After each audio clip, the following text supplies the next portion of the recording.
Good evening. The Prime Minister has outlined his new three-tier restrictions for combating coronavirus rises right across the country. London escaped a new lockdown, though, but for how long? The Mayor, Sadiq Khan, has called for more controls in the capital, but it appears as though the government disagrees and doesn't think they're needed yet. In Tower Hamlets, leaders there are already saying households shouldn't mix. Our political correspondent Simon Harris has the latest. From Richmond to Redbridge, Hillingdon to Newham, Bromley to Enfield, we're told the virus is accelerating. For now, London has escaped new lockdown restrictions, but for how long? The government unveiled plans today to risk assess different areas using a three-stage alert system: medium, high and very high. London is in the medium category, but could move to high. This primarily aims to reduce household-to-household transmission by preventing all mixing between different households or support bubbles indoors. Tower Hamlets in East London is a COVID hotspot. People here have already been asked by the council to voluntarily avoid going into each other's homes, but it could become a compulsory ban.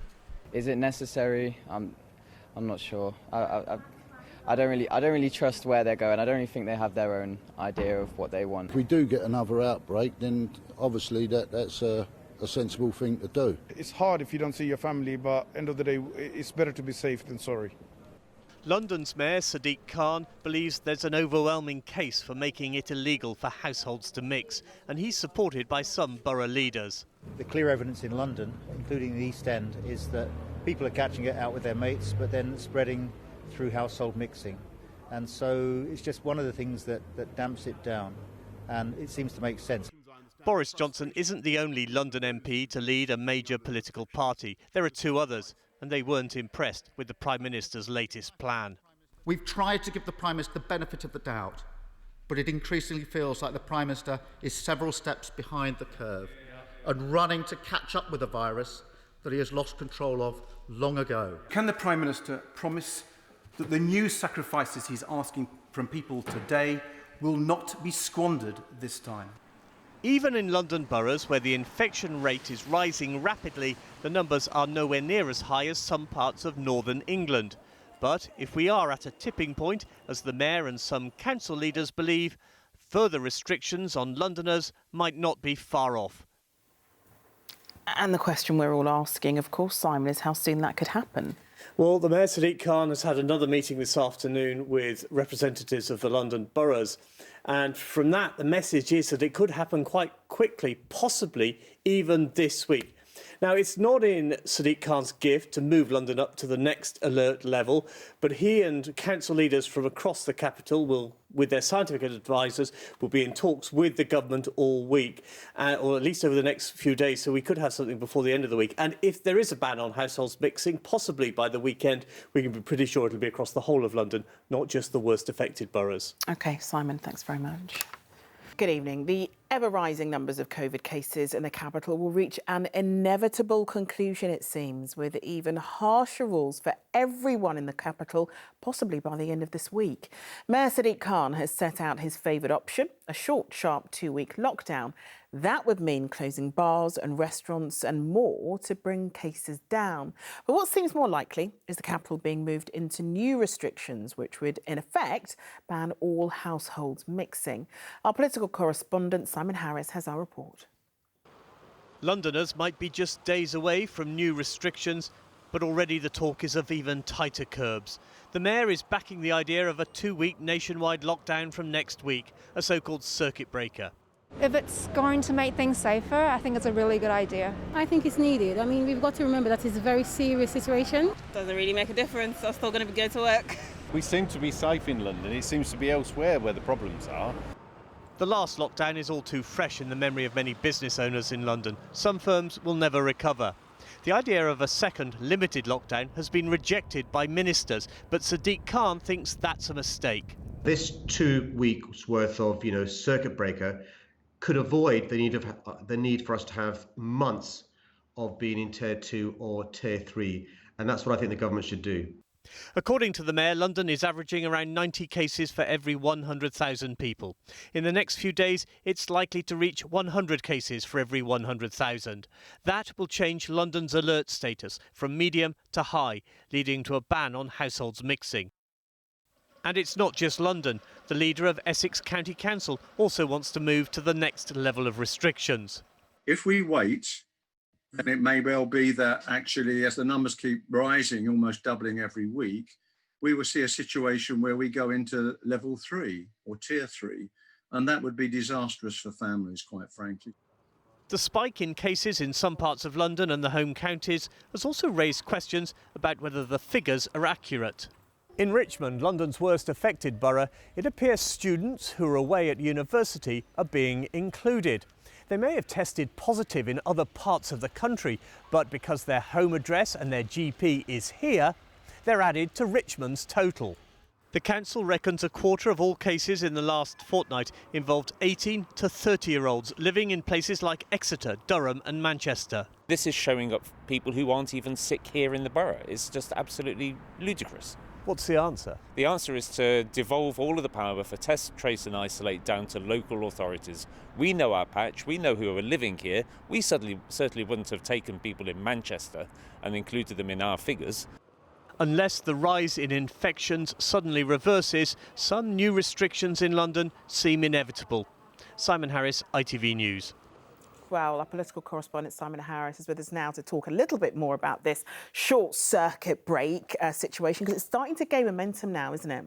Yes, the Mayor of London, Sadiq Khan, has been urging ministers to at least ban households mixing for a couple of weeks now. But today he went one step further and endorsed this idea of the so-called circuit breaker. Now, as we know, it's been proposed by the government's scientific advisory group, SAGE. But ministers are clearly reluctant to return to any form of national lockdown, even one for 2 weeks. But in the last hour, the Labour leader, Sir Keir Starmer, has ratcheted up the pressure. The government's plan simply isn't working. Another course is needed. That's why I'm calling for a 2 to 3 week circuit break in England, in line with SAGE's recommendation. A temporary set of clear and effective restrictions designed to get the R rate down and reverse the trend of infections and hospital admissions. As Keir Starmer mentioned there, this is what those SAGE scientists have been calling for, but how likely is it to happen? Well, to be frank, it's not going to happen unless the government decides it wants to do it. And I don't think ministers are suddenly going to say, oh, we got it wrong, just because that's what the Labour Party is saying. But of course, it's not just Labour politicians who are increasing pressure on the government, calling for tighter restrictions. We heard from Councillor David Finch, the leader of Essex County Council, saying he wants his county to be put into Tier 2, so there's a ban on household mixing. And David Finch is a Conservative. And of course, there's Sadiq Khan, who's still saying that the same thing should happen in London. He thinks that will probably happen in the next couple of days, because he's almost convinced that the figures will show that we have reached that trigger point where the government says, yes, we have to put London into Tier 2, i.e. into the high-level category. OK, Simon, thanks very much. Good evening. As the potential for stricter COVID restrictions in London seems ever more likely, there is disagreement tonight among the capital's MPs on how far measures should go. Some MPs in outer London boroughs think they should only apply to areas where the infection rates are higher. Others say they should apply London-wide or even nationwide and immediately. In the House of Commons, Labour leader Sir Keir Starmer argued it was in the national interest to impose a so-called circuit break limited lockdown. The Prime Minister said nothing has been ruled out. With where we are up to and what happens next, here's our political correspondent Simon Harris. There are parts of London which look nothing like London. This is the village of Down, a rural settlement 15 miles from Piccadilly Circus as the crow flies. People here commute into central London, or at least used to. And although Down doesn't feel like London, it is in the London borough of Bromley. Jackie is the landlady of the Queen's Head and says everyone in the village is worried about London-wide restrictions. It will be a shame if we're included in that because our infection rates here are not very high at all. In fact, Bromley is among a handful of South London boroughs with the lowest infection rates in the capital. That won't be of much help if London moves to the next level. Any new restrictions, whether it's a ban on households mixing or a full lockdown, are likely to be applied to London as a whole, with all 32 boroughs treated identically. Downs Member of Parliament thinks that's wrong. He's written to the government questioning whether London-wide restrictions are backed by science. The part of London that I represent is more akin to Kent than Greater London.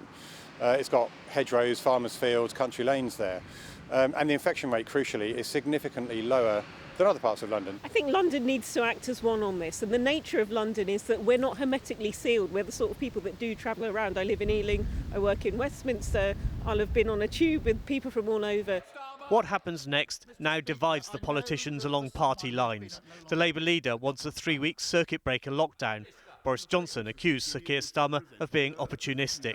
I think they should follow Keir Starmer's advice and actually go for a minimum of 2 weeks and if not 3 weeks as a national lockdown, but certainly from my point of view in London, a 2-week immediate lockdown. I mean, look, half term's coming up, schools will be closed. That is actually the ideal moment to do it. The problem about having a lockdown like the Labour Party is suggesting is that it's going to be even tougher on our economy. It's tough now, but with another lockdown, it's going to destroy jobs. The average number of infections across the whole of London is now 97 cases for every 100,000 people. That's very close to the figure of 100 cases per 100,000, which could trigger a move into the next level of restrictions. Simon Harris, ITV News, Down. Good evening. From midnight tomorrow, the capital goes into Tier 2 lockdown. That means millions in this city will be banned from meeting with people from other households within their own homes or at indoor venues, including pubs and restaurants. It was announced this morning in the House of Commons behind me. The Health Secretary, Matt Hancock, saying London is on a steep upward curve with cases rising sharply. Tonight, we'll explain what it means for families, friends and businesses. And we'll be in Elmbridge, in Surrey and in Essex, which have also moved to Tier 2. But we start tonight with the latest from our political correspondent Simon Harris on the capital on high COVID alert. London has been on the edge of the COVID tipping point for days. This morning came the announcement everyone was expecting. We've together agreed that London needs to move to local COVID alert level high. This means from midnight tomorrow, Londoners will not be allowed to meet socially with people they do not live with indoors. This includes private homes as well as pubs or restaurants. Infection rates are on a steep upward path, with the number of cases doubling every 10 days. Ealing is one of London's worst affected boroughs. I actually think it's ridiculous. I think the country is so confused. It will be a bit tough, but I think we can survive another few months, maybe, hopefully. It's probably a good idea. It's about time. They've taken the time doing it. COVID cases are rising across the capital, but in some boroughs it's far worse than in others. In Ealing, Richmond, Hackney and Redbridge, there are more than 120 infections per 100,000 people. While in Croydon, Greenwich, Bromley and Bexley, it's much lower, around 70 cases per 100,000. Some Tory MPs are angry that the new curbs apply to all of London. That a number of us in London regard it as neither targeted, nor proportionate, nor appropriate to use a London-wide average in so large a metropolitan area where so little commuting is now taking place. Even MPs whose constituencies have high infection rates questioned the government's decision. Even where these Tier 2 measures have been used in other parts of the country, infections are still rising. So I don't think the strategy overall is going to work. There is limited evidence to back up these restrictions. I don't understand what impact they're going to have other than decimating our hospitality industry. What no one knows is when the restrictions will end. MPs wanted to hear about an exit strategy, but right now there doesn't appear to be one. The ban on households mixing and the rule of 6 could spell a miserable Christmas for millions of people. For single mum Katie, the misery is more immediate. I work from home on my own. I take off to school in the morning, I come back, I work. It will really impact my mental well-being because I don't have any adult company at all at the moment. In just over 24 hours, 9 million Londoners will have to obey a new set of rules. They're designed to save lives, but they won't be without pain. Simon Harris, ITV News. Well, returning to our main headline here in London, from tomorrow night we're moving into Tier 2. Our political correspondent Simon Harris is here. Simon, we've been expecting this for a few days now, haven't we? There is no indication, though, how long these restrictions will remain in place. What's the exit strategy was a question Matt Hancock was repeatedly asked in the Commons today, and to be honest, there was no clear answer. Mr Hancock pointed out that the tipping point for going from Tier 1 to Tier 2 was when London passed an average of 100 cases per 100,000 people. So we could possibly assume that to go back to Tier 1 is if we drop below 100 cases, but Mr Hancock said discussions on that were still underway. Of course, these restrictions could be short-lived if, as Labour and the Lib Dems hope, the government is forced to bring in a much tighter UK-wide lockdown known as a circuit breaker in the coming days. All right, Simon, thank you. So that was interesting. Professor Fenton there just talking, stopping short of calling for a so-called circuit breaker, because that is what the Labour leader, Sir Keir Starmer, has been calling for today, a 2 or 3 week break in the lockdown, well, for a lockdown to coincide with school half-term, which he believes is the best way to bring the virus under control. Our political correspondent Simon Harris began by asking him if a full lockdown is what we need. Are these Tier 2 restrictions simply a waste of time? No, I don't think it's a waste of time. I think better would be a circuit break, which would be a 2 to 3 week break, which would get the virus back under control and allow us to fix, test, trace and isolate, because the infection rate is going up everywhere. The number of cases have quadrupled in recent weeks. Hospital admissions are going up. And tragically, the number of deaths are going up. So the virus needs to be brought back under control. Why didn't you give the new restrictions at least a chance? Because I've looked carefully at the scientific advice, and that is that the virus will only be brought under one, so that it actually starts coming down, if you have a package of measures including a circuit break. And my concern about the tiered approach is that if you look elsewhere across the country, where areas have gone into what is the equivalent of Tier 2, London's now going into Tier 2, they've gone into those restrictions. They've never been able to successfully come back out of them. Should a circuit break involve closing non-essential shops? Yes, it should. So the West End in the run-up to Christmas, Brent Cross, Westfield, losing all that trade? No, I want to save that for Christmas. The whole point is to do the circuit break now. Take advantage of the fact that schools are going to be closed because of half-term. I don't want schools to close. But actually, we will have half-term if we do it now. So we can save Christmas, if you like. We can save the West End if we get it under control. Are you certain it can be done in 3 weeks? The sage advice, the government's expert advice, is a circuit break of 2 to 3 weeks to bring the virus back under control. That's their expert advice. But the West End and business across London is more likely to be damaged by weeks and months of the prolonged agony of restrictions, which may not get the virus under control, but equally don't give the support that businesses need. There are parts of your constituency that reflect other parts of central London where nobody's going to work. Do you think London will ever recover, that 12 months from now London will look like it did before coronavirus? Well, I think London can recover, and we will all work very hard to get London to recover. We've been through phase 1. But do you not worry that this is a turning point and actually an awful lot of people are not going to come back into central London ever? No, I don't think that's necessarily the case, and often in history we've made profound statements about what things are going to change in the future. Obviously people are working differently, but the most important thing and the prospect of things going back to any degree of normality is to get the virus under control. You're a London MP, the Prime Minister's a London MP. Is there anything about him you admire? Not very much, but I mean, look, what I will say is that this would be tough for any Prime Minister. I do acknowledge that. This would be tough for any government. It requires tough decisions to be made, and I urge the Prime Minister, in the spirit actually of cooperation, look again at your expert advice and join us in the call for a circuit break so that together we can get this virus under control.